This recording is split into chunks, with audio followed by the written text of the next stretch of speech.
pagi pendengar Kardopa. Senang sekali untuk pagi hari ini kita bisa bersama lagi di Talkshow spesial bersama Dinas Komunikasi dan Informatika Sumatera Utara. Kali ini kita punya tema tentang FAVE, narkoba, tersamarkan dan perlindungan generasi muda Sumatera Utara. Jadi nih pendengar Kardopa, pada kesempatan kali ini kita akan membahas nih untuk tema yang udah aku sebutin tadi. Lagi banyak diperbincangkan ya masalah-masalah FAVE, narkoba. Nah ini gimana supaya tersamarkan dan perlindungan generasi muda di Sumatera Utara. Perkembangan tren pengguna rokok elektronik atau FAVE di kalangan remaja ini kan semakin meningkat ya. Mungkin kalian bisa cek media sosial tuh banyak banget beredar kasus-kasus dari FAVE. Ada yang istilah FAVE getar lah atau apalah gitu ya. Di sisi lain muncul modus baru penyalahgunaan FAVE sebagai media konsumsi narkotika. Itu melalui cairan atau liquid yang dicampur oleh zat adiktif atau narkoba nih. Nah kondisi ini menjadi ancaman serius loh bagi kesehatan, masa depan dan kualitas generasi muda. Jadi melalui talkshow kita pagi hari ini tentunya diharapkan kepada masyarakat, khususnya pada para orang tua, pelajar, mahasiswa dan pemuda di Sumatera Utara bisa memperoleh informasi yang benar nih mengenai bahaya FAVE, mengenali modus penyalahgunaan narkoba yang semakin beragam, serta juga bisa memahami pentingnya peran keluarga, sekolah dan juga masyarakat dalam melindungi generasi muda. Tapi terutama kalau ngomongin tentang ini sih peran orang tua gitu ya. Jadi untuk membahas topik kita kali ini secara lebih mendalam kita akan bahas lebih tuntas ya. Sudah hadir bersama kita ada narasumber yang kompeten tentunya ya, yang sudah hadir di studio Radio Kardopa. Kita sapa dulu, ada dua narasumber yang sudah hadir. Ada Ibu Mega Karyati SKM MKes. Ini tenaga promosi kesehatan dan ilmu perilaku ahli media. Selamat pagi Ibu. Ya pagi Mbak Desi, pagi semua. Gimana kabar hari ini? Alhamdulillah sehat. Ibu mohon maaf mungkin bisa lebih dekat ke mic-nya. Tolong dulu teman-teman mic-nya agak jauh. Oke, jadi suara Ibu jauh. Nah, enak nih. Oke, kabar sehat ya Bu ya? Alhamdulillah sehat-sehat kita semua. Anak-anak sehat di rumah Bu? Sehat semua, alhamdulillah. Aman ya Bu ya, dari yang narkoba kayak gini. Insya Allah ya Ibu ya. Selain Ibu Mega, hadir juga bersama kita ada dari Kepala Balai Besar Pengawas Obat dan Makanan Medan, Bapak Mojaja Sirait, SSI APTMM. Selamat pagi Pak. Selamat pagi Mbak Desi dan pendengar Kardopa dimanapun berada. Panggil saya saja, Moses saja biar gampang. Moses? Ya, Oke. Nama keren ya? Nama siang dan malam itu. Oke. Nggak ganti ya Pak? Enggak. Siang beda, malam beda enggak ya? Tetap sama. Oke, gimana Pak Moses? Sehat hari ini ya? Sehat-sehat. Oke. Alhamdulillah sehat. Seperti yang sedikit aku bahas tadi di opening ya. Memang kalau kita ngomongin tentang generasi muda kita saat ini sangat mengkhawatirkan ya Ibu Bapak ya pastinya ya. Kita punya anak kayaknya was-was gitu ya. Apalagi ini kalau ngomongin narkoba sasarannya anak-anak muda nih. Betul ya Pak ya? Betul. Gimana ini Bapak menanggapin ini? Baik.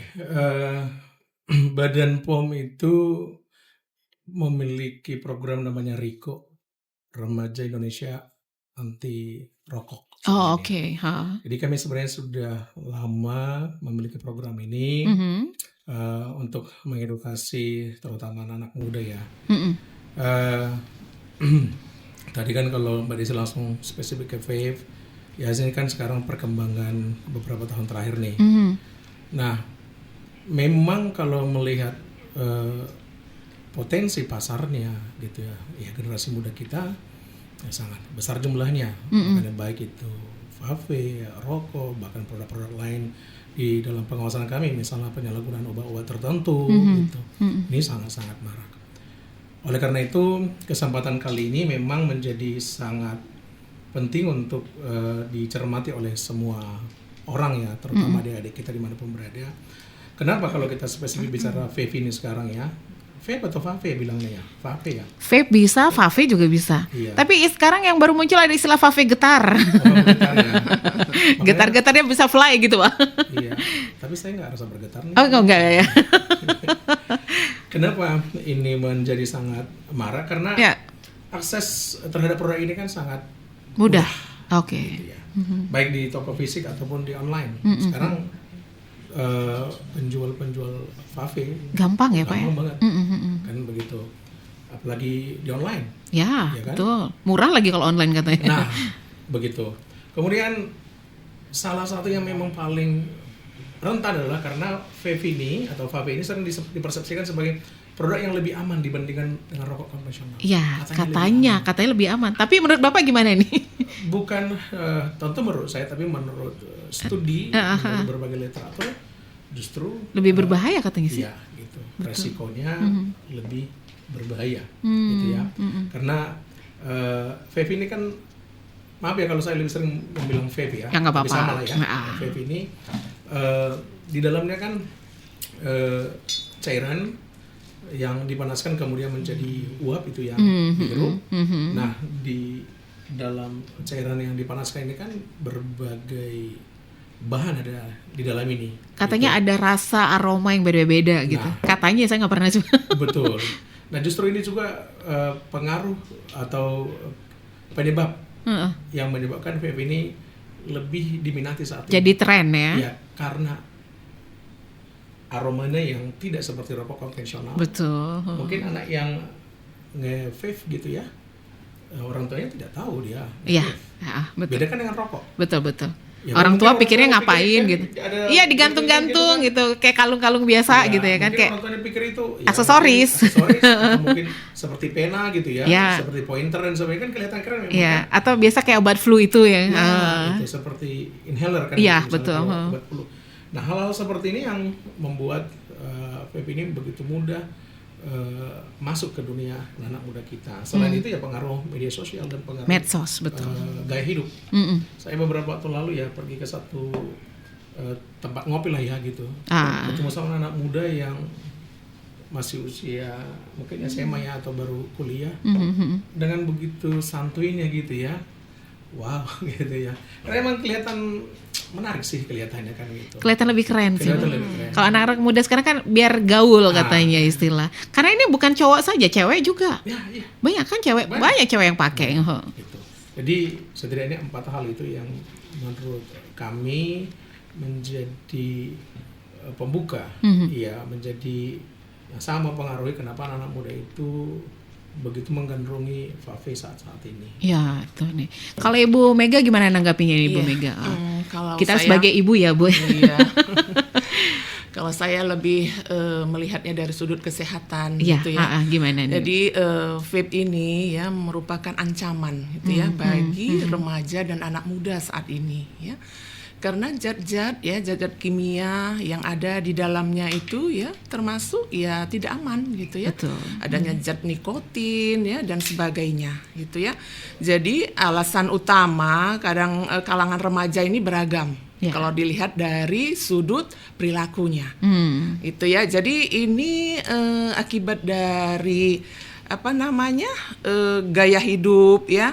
Rasa penasaran, tren ya, anggapan vape dikatakan lebih aman dibanding dengan rokok konvensional. Jadi mindset itu yang dibentuk gitu ya, sehingga remaja dan anak muda ini lebih menggandrungi gitu ya. Betul. Jadi dari data SKI ya tahun 2023 ya ditemukan gitu ya bahwa peningkatan penggunaan vape ini 2-3% setiap tahun. Oke. Itu ya, jadi meningkat terus ya. Iya, meningkat terus jumlahnya ya. Jadi saat itu ya tahun 2023 itu ada 28,8% ya umur 10 sampai 21 tahun. Aduh, 10 tahun ya, sudah mulai ya. Iya, itu sudah bergeser ke usia lebih muda. Lebih muda, betul. Nah, jadi bukan hanya remaja lagi, anak-anak SD betul. Masih dikatakan kelas 4 SD. Itu sudah mulai ngetren ya, ngepip gitu ya. Karena mindset tadi yang dibentuk. Gaya-gayaan nih, Bu. Iya, gaya-gayaan. Nanti ya kita lihat di TikTok ada influencer yang menggunakan di kalung vape ya kan, jadi kelihatan kayak gaya tren gitu ya. Nah, itulah yang tadi kadang yang harus perlu edukasi yang lebih masif saya kira ya. Jadi itulah saya kira. Karena kan seperti Ibu bilang tadi setiap tahun bertambah dan menyasar usia yang lebih muda lagi ya. Benar. Inilah mungkin yang menjadi kenapa vape ini saat ini menjadi perhatian serius dalam upaya pencegahan penyalahgunaan. Kita libatkan tadi ke Pak Moses soal narkoba. Ya, kita sangkut pautkan nih. Ya, sekarang media sosial kan lagi rame. Kemarin mohon maaf Pak, mungkin ada kasus yang melibatkan polisi yang malah memakai vape getar itulah katanya ada zat aktif narkoba yang sampai dia nge-fly atau gimana. Nah, ini gimana nih Pak? Memasukkan zat aktif seperti penggunaan narkoba ini tanpa kita tahu gitu ya. Iya.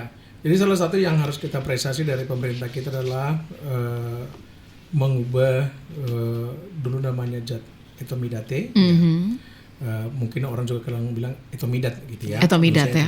Etomidat.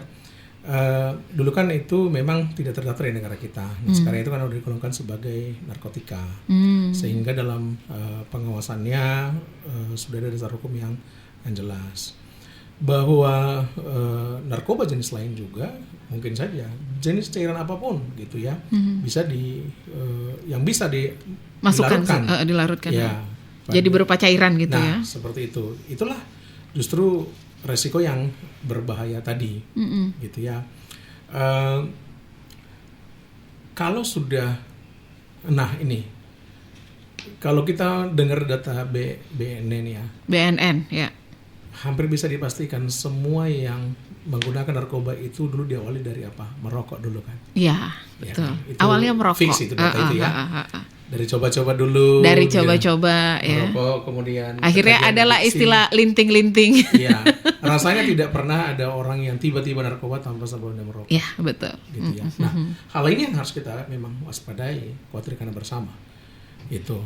Kalau anak-anak muda kita tadi nggak kita jaga gitu ya, nggak hati-hati, orang tua kalaupun nggak vape gitu ya, tolong jangan diperlihatkan langsung kepada anak-anaknya kan gitu, karena kalau dianggap itu sebagai satu hal yang normal, nanti ketika ada yang menawarkan, orang tua juga pakai. Nah, kan itu dia seharusnya orang tua memberikan contoh yang baik ke anaknya. Ya kan? Namanya anak-anak pasti niru kelakuan orang tuanya ya, tingkah orang tuanya bagaimana tapi gitu. Tapi kan sedikit orang tua, kamu sama merokok nanya, tapi kan nanti bentar lagi, beli rokok dulu lah. Itu dia. Disuruh anaknya beli rokok, tapi ngelarang anaknya merokok ya kan. Gitu. Ya, silap-silap dirokok sama anaknya di jalan. Ini kan kita berbicara di sini, oke kami sebagai BPOM, tapi kan boleh juga menyampaikan kepada orang tua. Dengan penyampaian di awal bahwa kami Badan POM juga punya program namanya Riko tadi ya. Jadi hati-hatilah.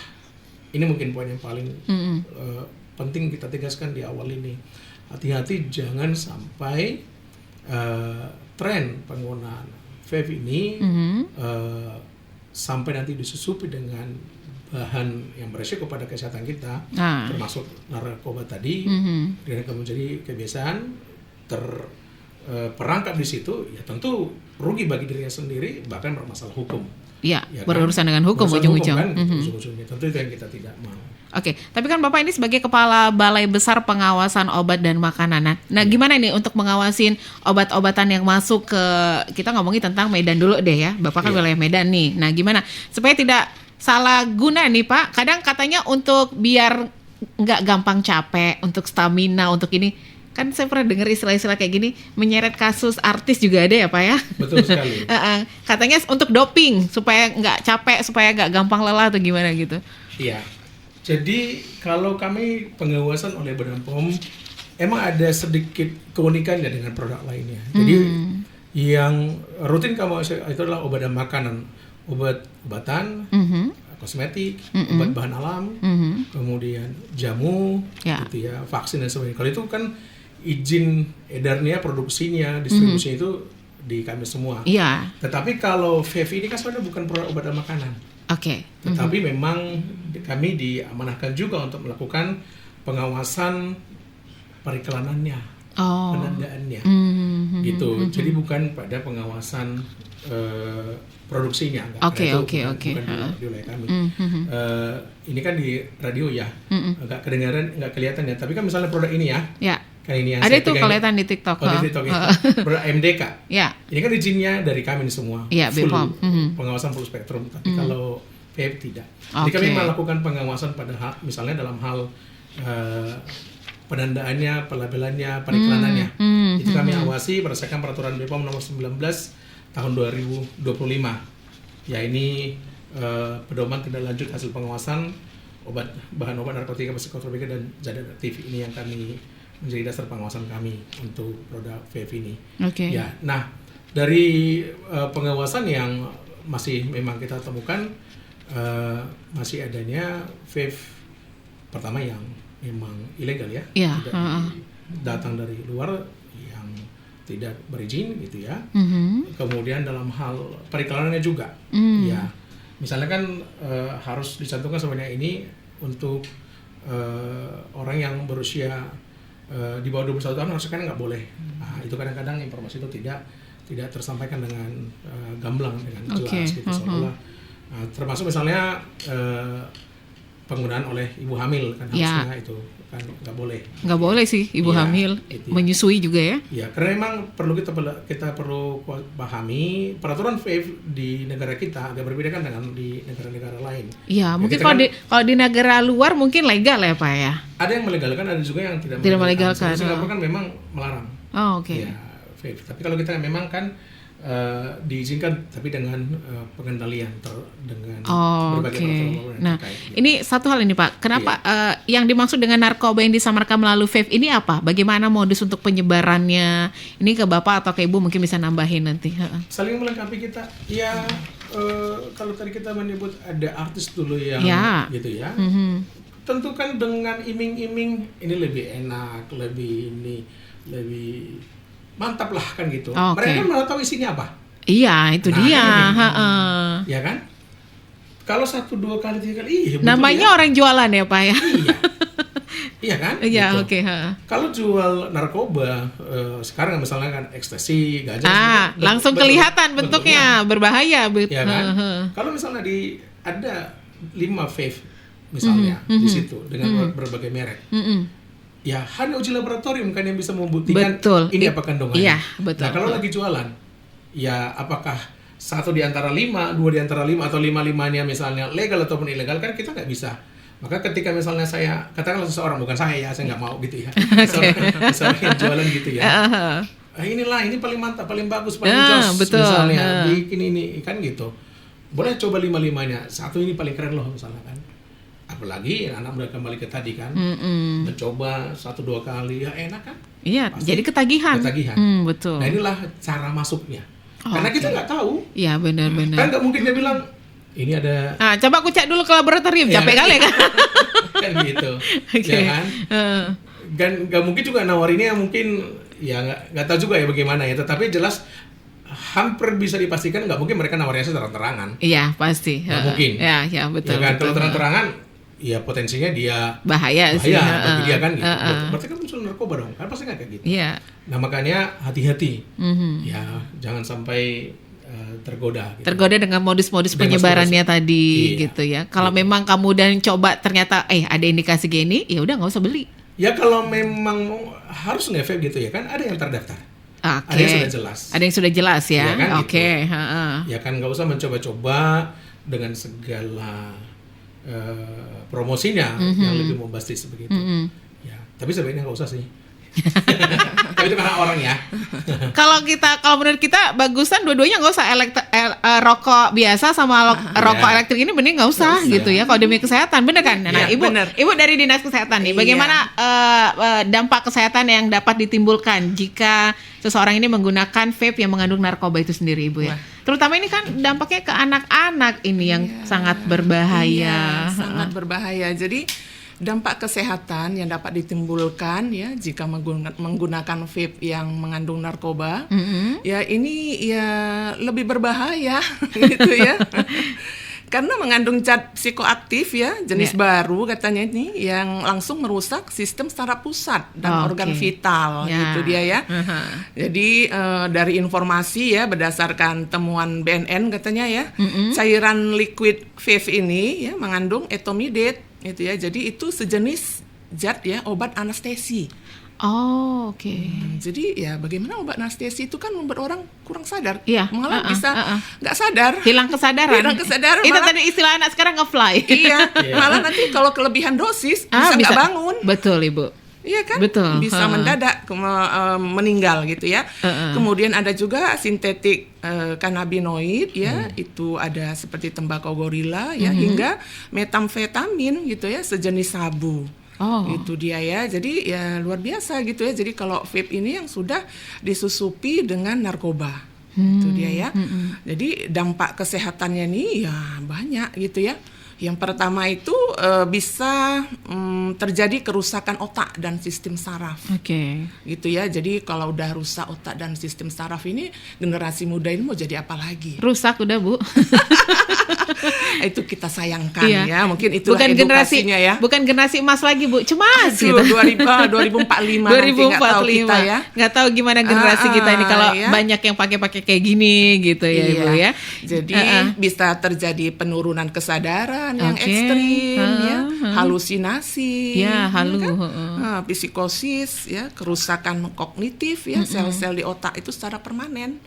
Oke. Ya, jadi otak itu tidak bisa bertumbuh lagi gitu kan.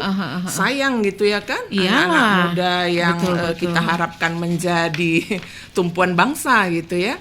Kemudian bisa juga terjadi kerusakan di paru-paru. Ya, betul. Ya, bisa gagal nafas, ya, kemudian cedera paru akut, ya, Oke. terjadi peradangan, ya, PPOK itu namanya, Iya. kemudian hipoksia, ya, di mana terjadi kekurangan oksigen di dalam tubuh, ya, sehingga organ-organ itu bisa rusak. Ya, nggak berfungsi Gitu ya, Bu nggak ya. berfungsi. Betul. Kemudian gangguan jantung, Banyak kardiovaskuler, waduh banyak lah. Ya, jadi gagal jantung, ya, kemudian bisa shock gitu ya, gara-gara itu ya, Oke. kena cairan tersebut dan ketergantungan yang kuat. Betul. Nah, di Pasti sini ya, ujung-ujungnya ketergantungan. yang kuat ya, apabila overdosis ini bisa membuat kematian yang mendadak. Iya, kehilangan nyawa, meninggoy. Meninggoy karena tidak ada takaran medis. Iya, betul. Kalau takaran medis itu kan misalnya 0,5 untuk berat badan yang 70. Ya, Nah, ini 0,5 dipakai untuk berat badan yang 50. Oke. Nah, overdosis kan? Overdosis. Itulah yang bisa mengakibatkan tadi tiba-tiba Iya.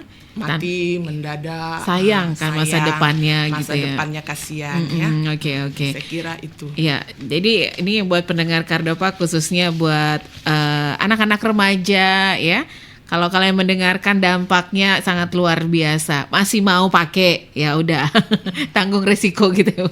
Tapi ya kita harapkan jangan. Ini kan merusak istilahnya masa depan kita sendiri gitu ya, Bu ya. Oke. Tapi gini nih, kalau misalnya ada remaja yang sudah terlanjur mencoba vape ini gitu ya, yang mengandung narkoba ini, apa langkah pertama yang harus dilakukan oleh keluarga misalnya, Pak, atau mungkin kalau kita sebagai mungkin Bapak dari BPOM nih ya. Nah, ini gimana menanggapi ini?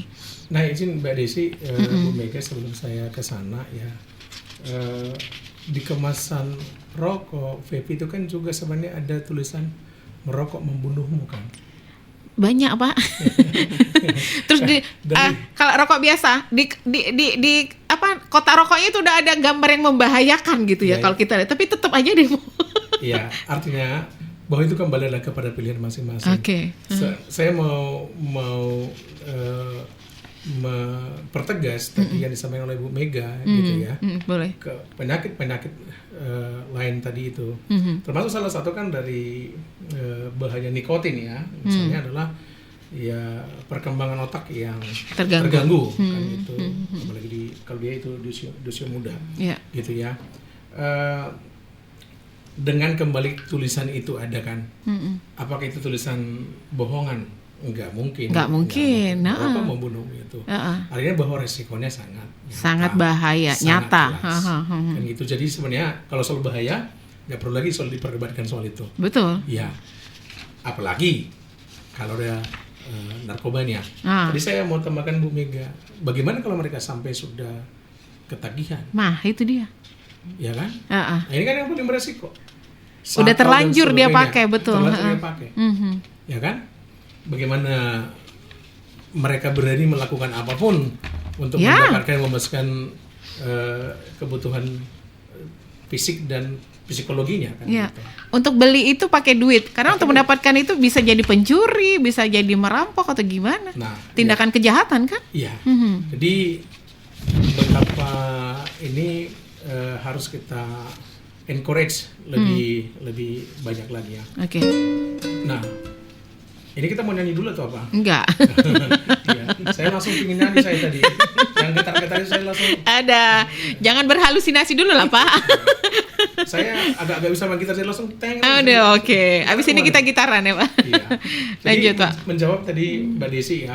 Kalau sudah terlanjur nih anak remaja yang pakai gitu. Kalau sudah terlanjur tentu bagaimanapun itu adalah anak kita, generasi kita. Mhm. Cara menyelesaikan permasalahan menurut saya salah satu yang paling utama adalah membangun komunikasi yang baik dengan anak itu. Oke. Ya, menjelaskan bagaimana resikonya seperti kita ini kan gitu. Memberikan contoh-contoh siapa yang berhasil misalnya lepas dari rokok, dari vape dan sebagainya. Orang banyak yang berhenti narkoba pun banyak kan. Ada, betul. Ya, saya rasa orang-orang melalui rehabilitasi narkoba sekalipun tidak ada cara yang lain selain membangun komunikasi, membangun hubungan, memberikan mereka pandangan yang baik, yang benar, dan memang harus terus diawasi. Iya, gitu betul. ya. Kemudian tentu kita memberikan pendampingan. Iya. Nggak bisa Dilepas gitu aja. ya, Iya. kalau udah ketergantungan apapun itu Bu, jangankan ketergantungan HP aja. Yes. Gimana Bu? Ya kan? Ketergantungan handphone aja bisa banyak bahayanya Iya, gitu Bu. ya kan. Saya Bu, nih saya ketergantungan agak gorengan Bu, makanya saya agak gendut begini Bu. Iya. Harus hindarin Bu. Iya. Kalau nggak habis Bu. Sabar. Tahan Pak, tahan. Biar agak ini dulu berat badan kita sama kita besar-besar ini. Apalagi ketergantungan yang begini. Betul. Ya kan gitu. Artinya bangun komunikasi, bangun hubungan yang baik. Maksudnya kalau udah terjadi kayak gini bukannya malah kita salah-salahin, bukan malah kita jauhin, kita buang begitu saja gitu ya Pak. Harus ada pendekatan gitu ya. Generasi sekarang rasanya kalau makin disalahin, Makin jadi Makin Pak. jadi. Makin dibuat. apalagi kita bukan orang tua dan sebagainya. Akak yang kau siapa? Gitu. Nah, Aku kan jawabnya bukan gitu. kau. Emang kau siapa ngurusin hidupku kali kan gitu? Iya. Itulah anak zaman sekarang Pak. Ngenes gitu Pak. Ada semua, ada yang begitu tapi nggak semua. Nggak semua. Iya. Termasuk saya anak baik Pak. Semoga juga anak kita baik. Anak kita semua Tapi baik-baik. nggak bisa kita pungkir bahwa banyak yang seperti itu. Faktor lingkungan juga bisa. Betul, betul. Jadi justru jangan dibuang, jangan dijauhin Yes. gitu. Ya, mereka justru akan mencari pelarian yang Betul. lebih parah. Lebih parah nanti ujung-ujungnya. Iya, gitu. Dan menurut saya adalah salah satu yang paling penting tadi, kalau ada orang yang berhasil melewati itu, kita berikan contoh ini loh. Iya, gitu iya, Ini loh. betul. Dan kita berbicara mungkin hari-hari ini anak muda kita perlu membangun ilmunya, wawasannya, attitude-nya, tetapi juga fisiknya yang harus sehat untuk dia bisa kompetitif di masa depan. Betul. Semoga itu bisa menggugahnya. Oke. Kalau Ibu gimana ini Bu Mega? Kalau saya menanggapinya ya, selain tadi yang dikatakan oleh Pak Moses tadi, perlunya edukasi, pendampingan, pendekatan ke anak, tetapi ada juga langkah-langkah yang harus dilakukan keluarga. Ya, seandainya anak ini bisa kembali ya, perlunya adanya rehabilitasi. Rehab ya. Jadi langkah-langkahnya ini ya bisa datang ya dan melapor ke institusi penerima wajib lapor. Namanya IPWL. IPWL. Iya. Jadi ini IPWL ini ya ada di puskesmas, Oke. di rumah sakit jiwa, RSJ ya. iya, di rumah sakit umum daerah, di klinik BNN, ya, rumah sakit swasta, di loka rehabilitasi BNN, ya. Jadi di Sumatera Utara ini ya dari data yang ada di Dinkes ya ada 223 IPWL ya yang dapat dimanfaatkan. Oke, ini untuk Sumatera Gitu Utara ya Bu Iya, ya? Oke. di Kota Medan ini ada Medan berapa nih? sekitar 12 puskesmas. 12, oke. Ya, yang melayani ini lah ya. ini tadi ya melalui program IPWL. Oke. Nah, itulah yang salah satu langkah konkret gitu ya yang bisa kita lakukan ya selain daripada pendekatan dan pendampingan tadi ya sehingga anak tadi bisa tertolong gitu ya. Jadi tata laksananya itu ada gitu ya. Jadi panjang tata laksananya ini kalau sudah kena. Makanya jangan sampai. Jangan sampai kena. Jangan sampai ke situ. Jangan sampai ke situ. Kalau mau bergaul lihat dulu lah pergaulannya. Iya, siapa temannya. Iya, jangan gaya-gayaan, jangan Iya. dibilang tren. Tapi sekarang memang pergaulan anak-anak zaman sekarang kalau nggak ngikutin dibilang Cooper lah, dibilang inilah itulah gitu kan. Makanya perlu tadi kayak kata Pak Moses, Edukasi, betul. Beri literasi kesehatan yang benar, beri literasi terkait dengan vape, rokok ya. Jadi anak itu juga bisa diajak berpikir gitu ya, dan mengambil keputusan terhadap dirinya sendiri. Gitu ya, seandainya melakukan ini akan menimbulkan bahaya seperti ini. Kalau ini tidak dilakukan akan dapat menguntungkan seperti ini. Oke, gitu ya. baik. Ibu, Bapak, nanti kita lanjut lagi bahasan kita untuk pagi hari ini. Jangan kemana-mana, tetap aja stay tune terus. Stay tune. Kardupa Radio FM. Satu untuk tetap jadi nomor satu. Talk Radio Medan. Baik pendengar Kardopa, kita kembali lagi masih di Talkshow kita bersama Dinas Komunikasi dan Informatika Sumatera Utara. Thank you banget buat teman-teman yang udah join di live TikTok Radio Kardopa.kdigi. Jangan lupa dibantu tap-tap layar. Kalau mau tanya-tanya langsung kepada narasumber kita yang sudah hadir, silakan ya.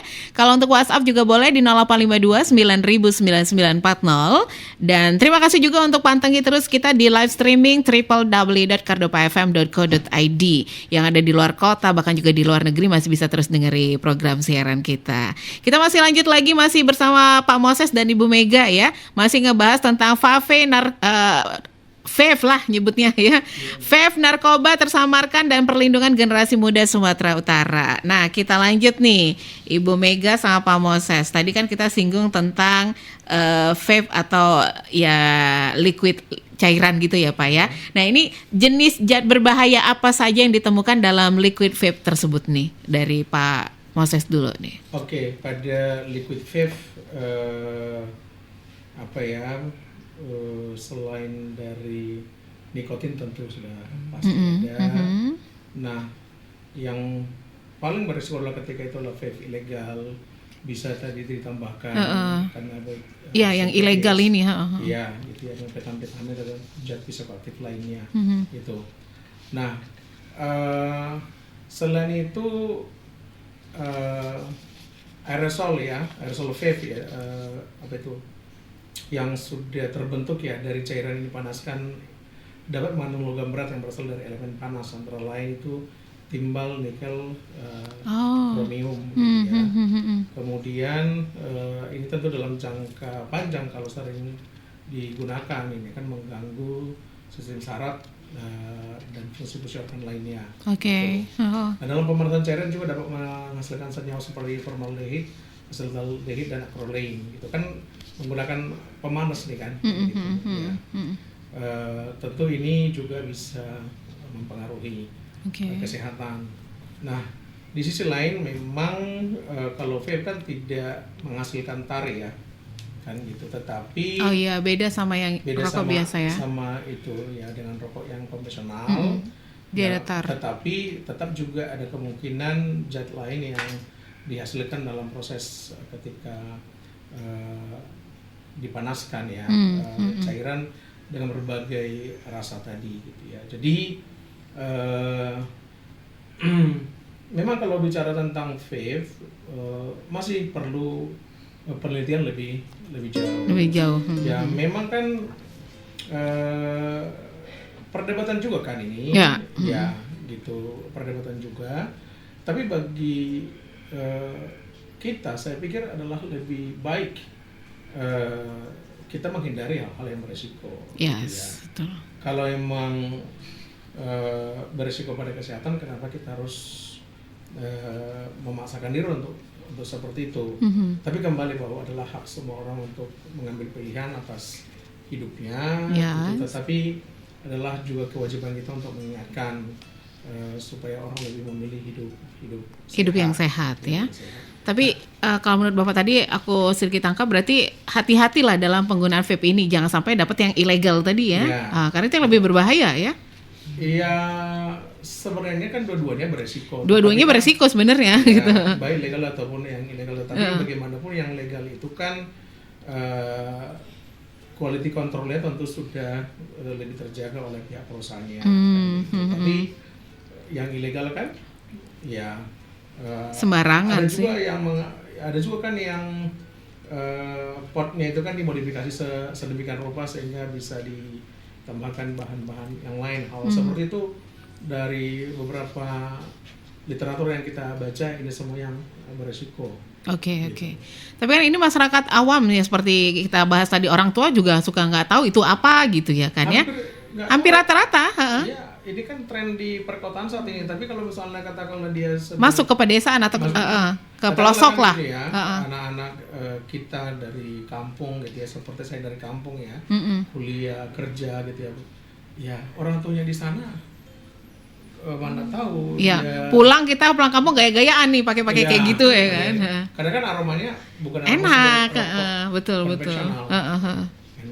Nah, jadi ini salah satu yang mungkin pertanyaan masyarakat nih, yang membedakannya apa ini kira-kira yang dapat membedakan vape yang legal dengan vape yang telah disalahgunakan, atau istilahnya supaya orang tua paham juga, oh ini ternyata rokok elektrik nih yang dipakai anakku kan gitu. Iya. Jadi kalau memang pengguna ya, ya tidak mudah juga kadang-kadang untuk mengidentifikasinya, tapi selalu akan ada perbedaan mana yang legal, mana yang ilegal.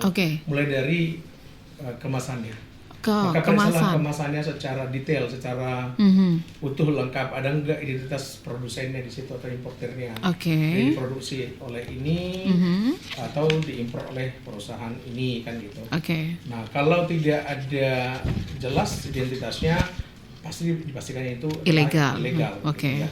Nah informasi komposisi, kadar nikotinnya, peringatan kesehatannya, dan kemudian ya kalau itu tidak ada, sebaiknya itu dihindarilah. Ya. Kemudian kalau mau membeli vape atau liquidnya, kalau misalnya penjual anonim gitu ya, akun yang tidak memiliki identitas, grup percakapan yang tertutup, orang-orang yang menawarkan dengan harga yang jauh di bawah pasaran, itu juga bisa menjadi indikator. Kalau misalnya jualannya adalah produk yang baik-baik saja, terpercaya, ngapain dia pakai akun anonim kan? Ya, betul. Ngapain dia tidak ada identitasnya kan gitu. Ini kan menjadi sulit untuk dia jualan sebenarnya kan gitu. Tapi kalau ada hal seperti itu berarti ada sesuatu yang disembunyikan. Dipertanyakan gitu ya, hati-hati. Nah terus dari segi klaimnya, perhatikan misalnya dengan efek yang lebih kuat, lebih mantap gitu, lebih rileks, rasa spesial, produk khusus. Ini juga bisa menjadi sebuah indikasi. Ini jangan-jangan ilegal ya. Jangan ditambahkan sesuatu. Gitu ya. Atau misalnya menggunakan istilah-istilah tertentu yang belum lazim kita dengarkan gitu ya. Nah, berikutnya adalah kalau misalnya tidak memperhatikan ini terlewatkan, tapi setelah menggunakannya ada rasa yang langsung berbeda. Kan gitu. Lebih kuat gitu ya. Lebih kuat apa nih, dan mungkin membuat langsung fly kan gitu ya. Halusinasi atau perilaku agresif, kehilangan kesadaran gitu ya. Atau gejala yang lain selain dari penggunaan vape biasa kan gitu. Ya harus langsung mengambil tindakan yang cepat. Curiga ini ada apa nih? Betul. Ini, ya itu sih caranya untuk mengidentifikasi. Ngebedain tadi ya. Legal ataupun yang ilegal. Yang legal ataupun yang ilegal. Yang beresiko pada kesehatan kita ataupun yang tidak. Iya, betul. Ke Ibu Mega dulu nih. Tanda-tanda nih Bu, tanda-tanda seseorang sudah mengalami ketergantungan terhadap vape itu sendiri gimana nih? Kalau dari Ibu kan ngelihat dari segi kesehatannya gitu. Iya, jadi tanda-tanda ya seseorang itu sudah mengalami ketergantungan terhadap vape ya. Ini vape yang biasalah ya, yang mengandung nikotin, karena yang mengandung narkoba tadi sudah kita bahas di atas ya. Jadi tanda-tandanya ini bisa dilihat ya dari aspek fisik maupun psikotisnya. Ya, jadi dari fisik gitu ya, kita lihat itu ya bisa ya ada dorongan yang kuat, yang intens untuk ingin terus memakai. Itu dia kan. Kemudian perubahan suasana hati, dia mudah marah, cemas, ya, mudah frustasi, ya, jika tidak bisa menggunakan, ya, itulah dia tadi. Apapun nanti mau dijualnya, misalnya gas di rumah tiba-tiba hilang, bisa hilang tiba-tiba, ya kan, pindah tempat, ya kan. Kemudian kesulitan fokus, ya, penurunan daya konsentrasi, ya, kemudian juga secara fisiknya ya dia gelisah, Ya, oke. sakit kepala, gitu ya, pusing, gangguan tidur, ya banyak lah ya efek-efek dari penggunaan atau ketergantungan dari vape ini ya. Oke. Jadi dia tidak bisa lepas, kalau jauh vape-nya itu udah bingung dia. Oh, ya, Jadi gelisah gitu ya. Gelisah. Jadi vape itu harus dekat dengannya gitu ya. Jadi Itulah trennya sekarang dikalungin ya. dikalungin, nggak boleh jauh-jauh Nggak boleh ya. jauh, oke. Ibu pernah lihat rokok dikalungin nggak? Rokok dikalung nggak pernah. Nggak pernah. Ini ya sekalian untuk gaya-gayaan dikalungin supaya nggak jauh-jauh juga kan Bu. Iya, jadi panik kalau ketinggalan misalnya, Ya. panik terus Oke, ya. oke. Jadi saat stres misalnya, saat ini langsung ya nge-vape gitu dia. Oke, Jadi oke. hanya menunda fly sesaat gitu ya. Jadi istilahnya ya. Nah, Iya, jadi iya. itulah tanda-tanda ya kalau dilihat ya apabila seseorang itu sudah mengalami ketergantungan. Ini hampir terhadap sama kayak kita nikotin. ketergantungan handphone ya Pak Moses ya. Mati gaya kalau nggak ada handphone. Ada handphone nggak ada paket lebih mati gaya. Nggak usah bawa dompet, nggak apa-apa. Asal bawa handphone. asal bawa handphone. Betul. Itulah zaman sekarang ya. Nah, supaya kita mau berhenti gimana nih Bu? Cara berhenti menggunakan vape bagi yang udah kecanduan tadi. Ini dia tadi ya. Ada niat mau berhenti gitu Iya, kan. jadi kita lihat dulu ya, ada 2 cara. Oke. Ya. Heeh. Pertama ya, untuk adiksi nikotin. Hmm. Kita lihat dulu dari sudut ini ya. Dari sudut ada ya beberapa pelayanan kesehatan yang kita lakukan ya, termasuk pembinaan juga ke kabupaten kota. Ya, jadi untuk adiksi nikotin ini ya, ini bisa datang ke klinik.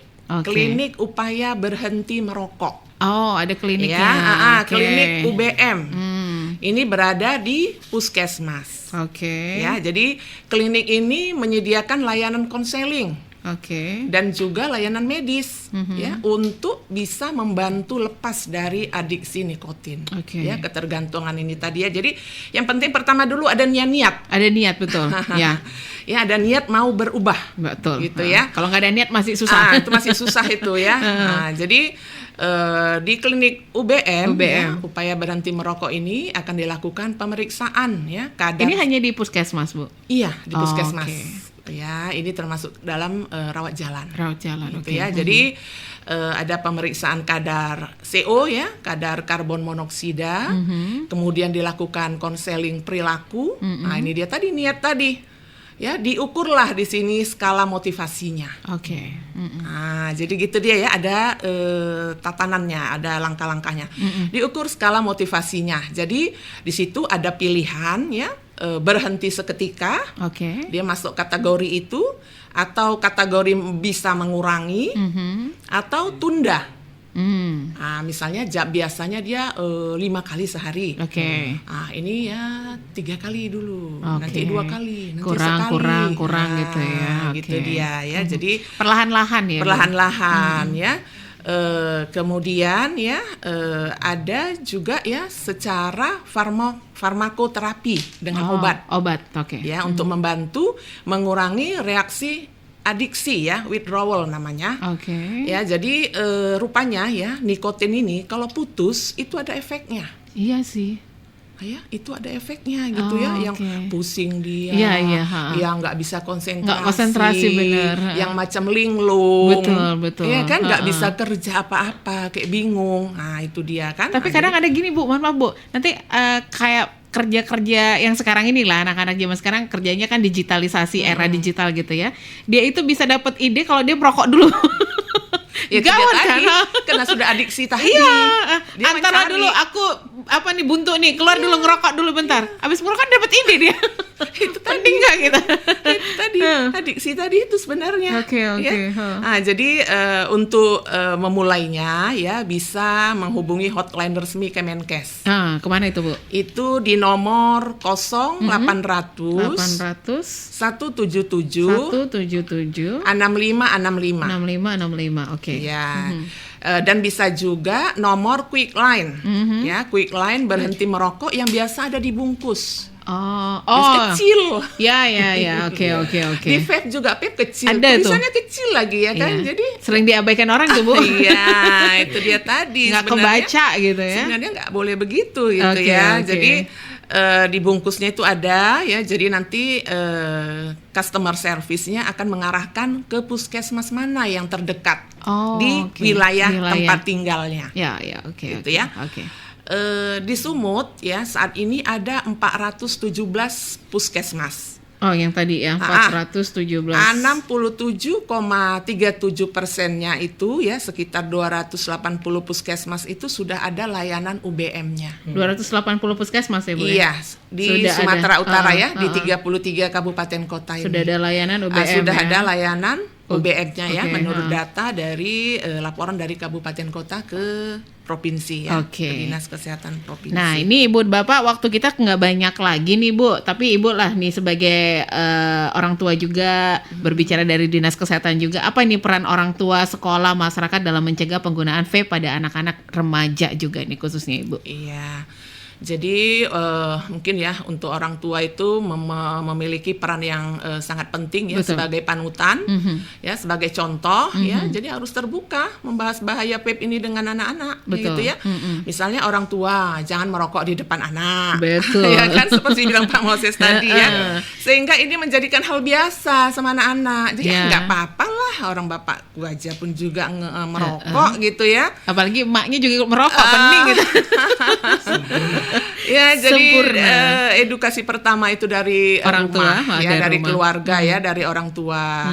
Kemudian yang nggak kalah pentingnya juga adalah peran sekolah. Betul. Peran sekolah ya, jadi sekolah itu membuat aturan tertulis gitu ya, dilarang keras ya, dicantumkan sanksinya ya, dilarang keras untuk merokok ya, dan bila perlu diberi efek jera gitu misalnya ya, kalau merokok nanti datang ke BP, konseling wajib ya, kalau nggak jera juga skorsing, misalnya ya, ini tergantung sekolah ya, tergantung sekolahnya Ibu ya. Kemudian bisa juga dilakukan edukasi ya, kampanye terhadap bahaya rokok ya.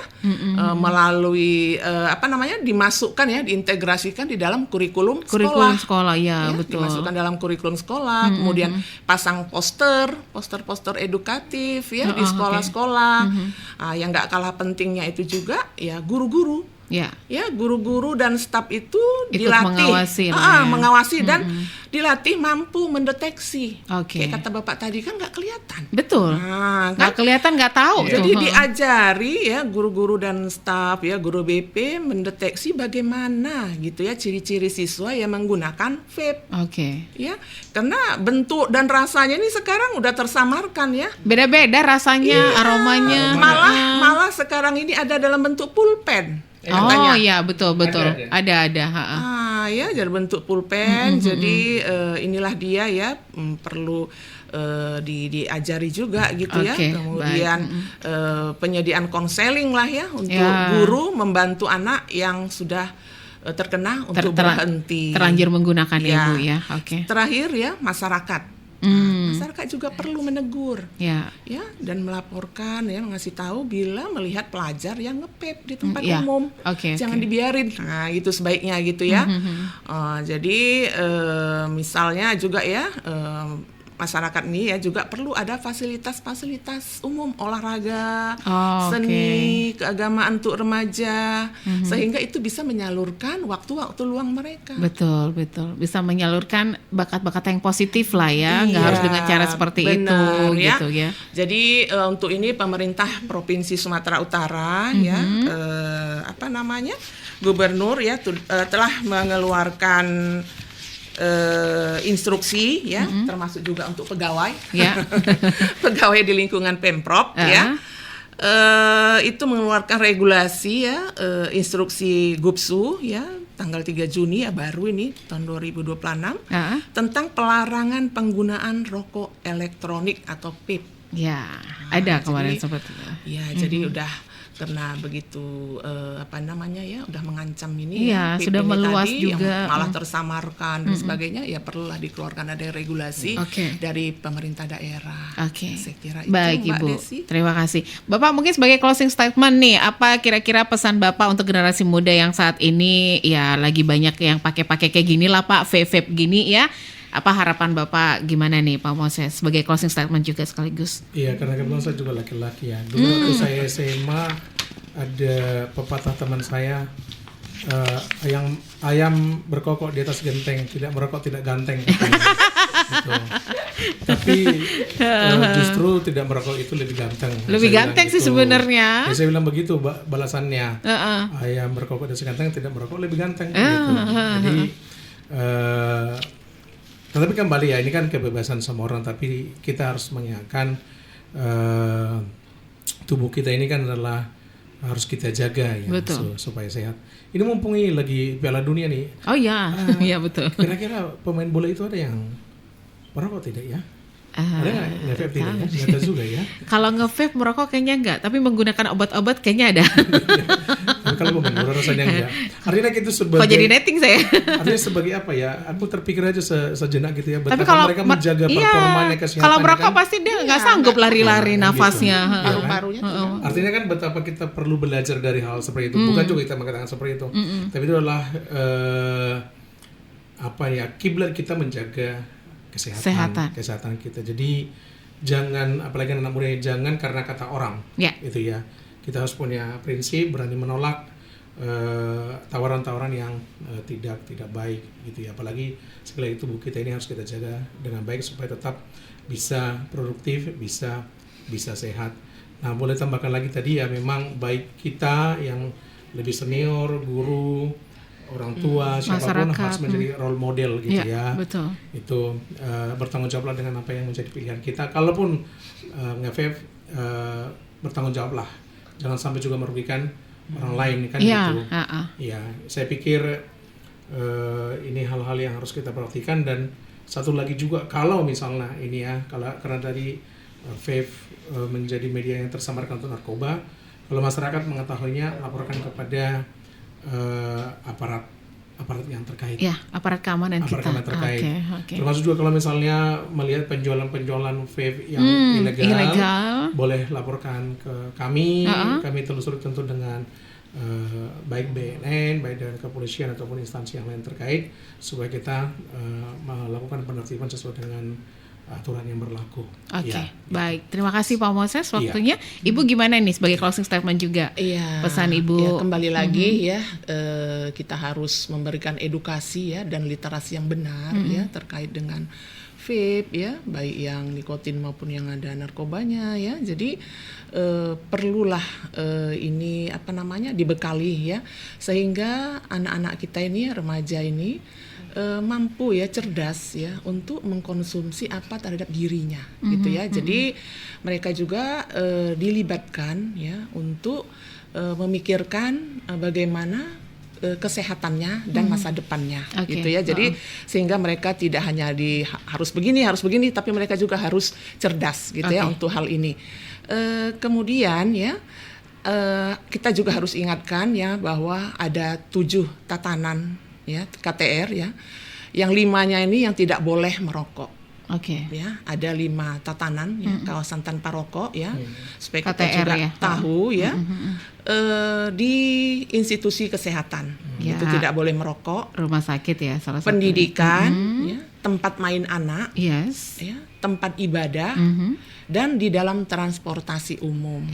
KTR kita harus juga kawasan perlu ingatkan kawasan tanpa rokok ya, harus perlu ingatkan kepada kita semua ya. Jadi ini untuk menjaga orang lain juga gitu ya, supaya jangan terpapar ya, jangan berefek buruk akibat dari perbuatan seseorang yang menggunakan perokok pasif ya. Iya, perokok pasif itu lebih bahaya juga sih sebenarnya.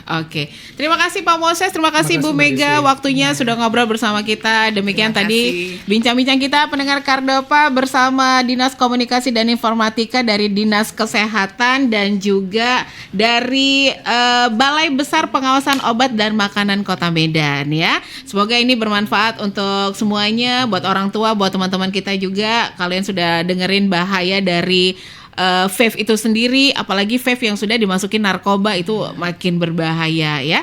Masing-masing punya sesuatu hal yang sangat merugikan diri kita sendiri ya. Terima kasih untuk bersamaannya pendengar Kardopa. Jangan kemana-mana, aku pamit dulu untuk bincang-bincang kita talkshow kita bersama Dinas Komunikasi dan Informatika Sumatera Utara. Selamat pagi dan sampai jumpa. Stay tuned. Kardopa Radio FM. Satu untuk tetap jadi nomor 1. Talk Radio Medan.